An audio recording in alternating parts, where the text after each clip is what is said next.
up, everybody? My name is Shannon, and I am still waiting for my Satyr, and today we are talking about Hide by Kiersten White. So this is Kiersten White's first foray into adult storytelling, so this is definitely like an adult horror novel. However, I'm like still the only person who likes to use this classification. I went to an author signing and they were talking about how this classification is dead, and I don't care because I think it makes sense. I would classify it as new adult just because the characters are in their like mid-20s. There's nothing in it that makes it new adult. There's nothing in it to me that really makes it adult. I think if you would put a little bit more of an emphasis on Mac out of all of the characters, it would fit absolutely perfectly into that new adult category, but whatever, that's just me. This is a story about 14 individuals who sign up for a hide and seek competition, which turns out there actually was a real life hide and seek competition that took place within an abandoned theme park, and she pulled a lot of inspiration from that, which is really interesting.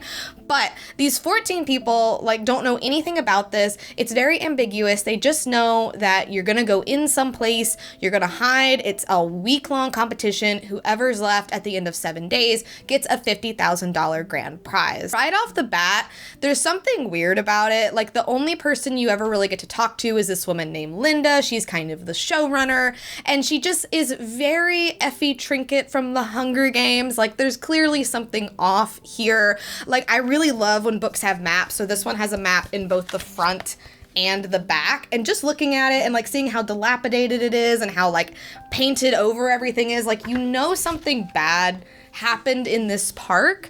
And I really did like the mystery of it. Like, you know there's something more going on. The contestants even kind of know that there's something going on, but all of them, for one reason or another, need this money. They need this competition. So everybody's just kind of like ignoring the weirdness and kind of looking the other way. Personally, I wish the story focused more on just a few characters instead of all of them. It doesn't actually focus on all 14, but it is third person omniscient, and it switches pretty, easily between every single one of them to give you kind of a glimpse into what's going on.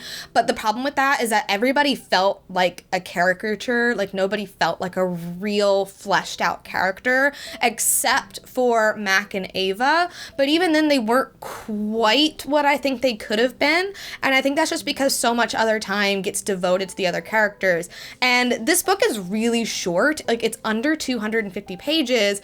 And I feel like the story itself and the plot is paced really well. It's just character-wise, it fell a little flat for me. And that is a personal thing. That's why I tend to still read a lot of YA, because I am a character-driven person over plot.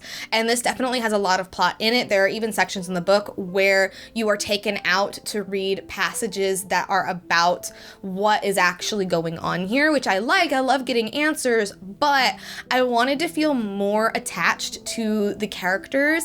And at the end of the day, I found myself not really caring who won or who got out until kind of the very end. Personally, if this book had been about the two Avas, Mac, and then maybe one of the other characters, I think this would have been exactly what I was wanting from Kiersten White, because I do really love when she's writing those like high YA stories. I think she does such a good job with those horror elements.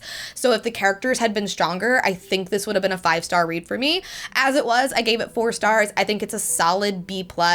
I would definitely read this book again, and I definitely think it would make a really good movie or like Netflix show. Just the suspense of it, the atmosphere of it, the cast of characters, it felt very like Stranger Things to me. And it's inspired by a really famous story, but I cannot tell you what it is because it is a spoiler for the book. But once I got that, I was like, I am looking. I also got to meet Kiersten White very recently, and she is such an amazing individual. She is one of us. She is one of the fangirlies. So I personally think this book was really good. It's not my favorite from her, but I am looking forward to see what's going to come from her in the future. But anyway, thank you guys so much for watching this video. If you liked it, be sure to hit that like button down below, and don't forget to subscribe to Talk Books with me every week. That's everything I got for today, and I'll see you guys next time. Bye.